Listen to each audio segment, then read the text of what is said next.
Ekyolumu ogenda paako ki? Lindako. Ani agenda okulaba Mutino Julie yasuze ne Honalebo. Bwe kibanga kusula naye ogenda kukomawo ne ssente genda osule naye. Julie naleeta ddiiro eno. Obulwadde bwange nga bukukoledde ssente. Kugamba obulwadde bwange omanyi ssente ze bukukoledde wanene okulwifajja wa Honalebo.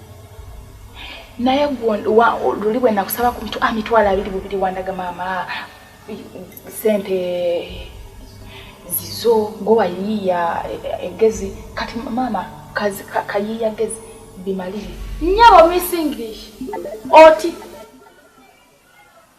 bwafulumya ate kye kikugambye okutuula onakugambye okufuluma kugenda ate ozize kutuula wanene wabwe twanda kanuza tusoko twakisanze ndi muzibu nnyo nja kukwira paketi y'omusu owulidde kati kola ekintu kimu kwate kuba bwana nga sinakwanira disukutuuka kawo nze ndi mulwadde owulidde saagana kundeekanya nnyo nja kukuba ettafaali ku mutwe